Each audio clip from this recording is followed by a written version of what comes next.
ሰውየው ከሚስቱ ሌላ አንዲት ሴት ወደደና እፍ ክንፍ አለ።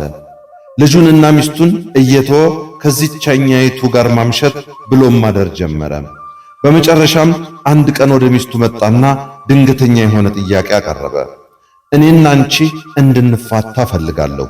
ለምን ብለሽ ምክንያቱን አትጠይቂኝ። መፋታት ብቻ ፈልጋለሁ። ደግሞም ሌላ ቀን አይደለም ነገ እንዲሆን ፈልጋለሁ አላት። ሚስቱ በሁለት ነገሮች ተጨነቀች። በአንድ በኩል ምንም ነገር አትጠይቂ ብሏታል።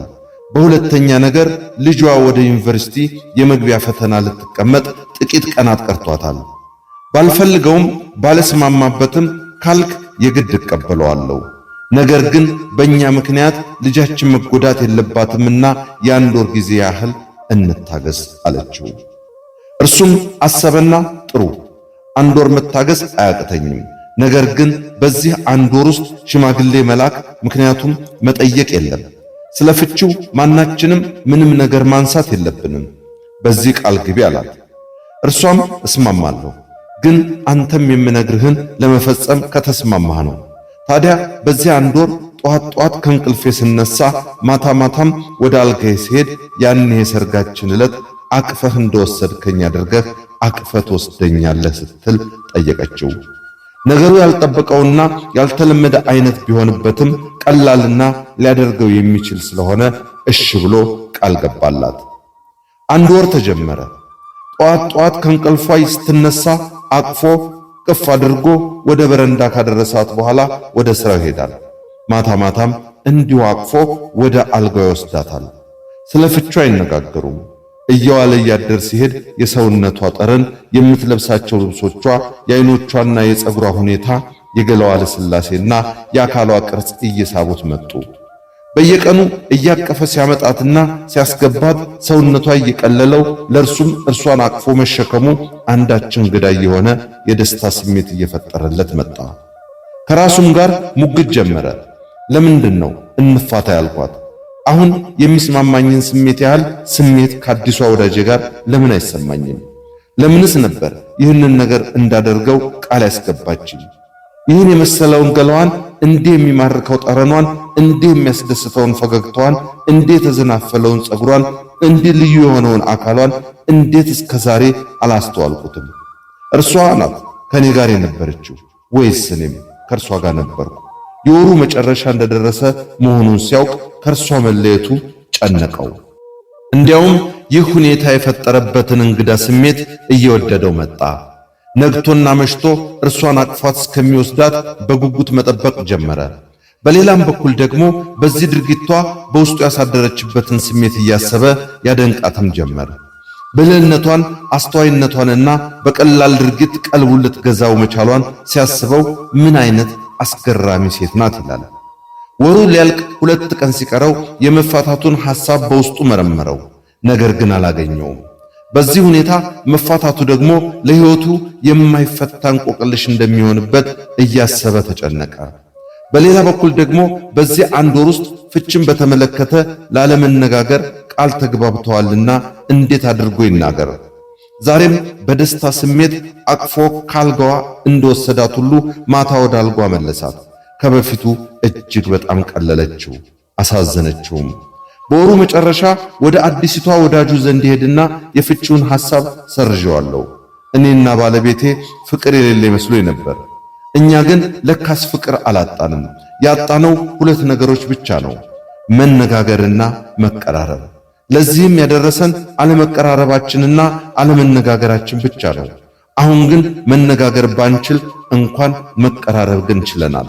ዛሬ ደግሞ መነጋገር እንችላለን። ስለዚህ ሌላ የሚሆንሽን ፈልጊ አላት። ሴትየዋ ተናደደችና በጥፊ መታችው። ካጠገቧ የነበረውንም ውሃ ቸለሰችበት። ይሄ ለብዙ ኃጢአቴ የተከፈለ ቅጣት ነው እያለ ወጥቶ ሄደ። ከዚያም ወደ አበባ መሸጫ ሱቅ ውስጥ ገባ። ያኔ ሲጋቡ የገዛላትን አይነት አበባ ገዝቶ ወደ ቤቱ ከነፈ። ጓደኛዬ ትዳር ማለት አግብተው የሚኖሩት ሳይሆን በየጊዜው የሚጋቡት ነው ያለው እውነቱን ነው። ትዳር እንደ 12ኛ ክፍል ፈተና አንድ ጊዜ አልፈውት ሰርተፊኬቱን የሚሰቅሉት አይደለም ያለው እውነቱን ነው። ትዳርና ተክል እንክብካቤ ይፈልጋሉ። እንዲሁ ቢያድጉ ይደጉ ተብለው የሚተው ነገሮች አይደሉም። ልክ እዚህ ሀገር ችግኝ የመኮትኮት፣ የማጠጣት፣ የመንከባከብና የማሳደግ እንጂ የመትከል ችግር እንደሌለብን ሁሉ እኛም ጋር የመጋባት ችግር የለም።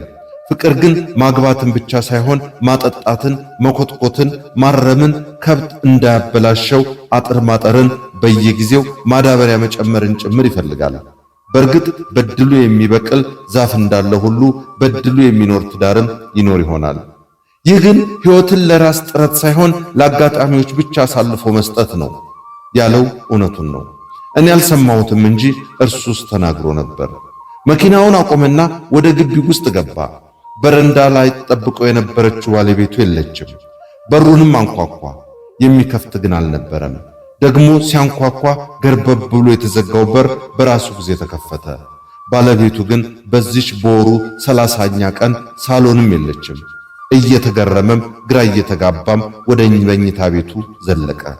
አልጋው ላይ ፈገግ እንዳለች ጋደም ብላለች። አበባውን እንደያዘ ጠጋ አለና በእጁ ጉንጯን ነካው። ቀዝቅዟል። የመጨረሻው ቀን ነው። ይህችን ቀን ማየት አልፈለገም። ለልጄ ስል እስከ ዛሬ ታግሻለሁ፣ በቃኝ የሚል ጽሑፍ ራስጌዋ ላይ ያገኘ። እርሷ ፍቹን አትፈልገውም። ስለዚህም ሳትፋታ ሞተች። በእርሱ ውስጥ የነበረውን የሐሳብ ለውጥ አላወቀችም። ምክንያቱም ላይነጋገሩ ቃል ተግባብተው ነበርና። እርሷ የዛሬዋን ቀን በስጋትና በጭንቀት ነበር የጠበቀቻት። የመለያያቸው ቀን፣ የሕይወቷን ግማሽ የምታጣበት ቀን፣ የማትፈልገውን ነገር የምታደርግበት ቀን ናትና። እርሱ ግን የዛሬዋን ቀን በጉጉት ነበር የጠበቃት። የሚነጋገሩባት ቀን፣ ፍቺውን እንደተወው የሚነግርባት ቀን፣ ፍቅሩን የሚነግርባት ቀን፣ ይቅርታ የሚጠይቅባት ቀን፣ ለፍቅሩ ሲል ትንሽም ብትሆን ቅጣት ከፍሎ የመጣበት ቀን፣ በእርሱና በባለቤቱ መካከል የመነጋገርና የመቀራረብ እንጂ የመዋደድና ስሜት ለስሜት የመስማማት ችግር እንደሌለ መረዳቱን የሚገልጥባት ቀን ናት። ግን ምን ያደርጋል፣ ሁለቱም ይህን በየልባቸው ያውቁታል እንጂ አልተነጋገሩም። ሐሳባቸውንም በሌላ መንገድ አልተለዋወጡም። በዚህ የተነሳም በችግሩ መፍቻ ቀን ዋናው ችግር ተፈጠረ። በለጠ እሸቴ ዘሀገረ ኢትዮጵያ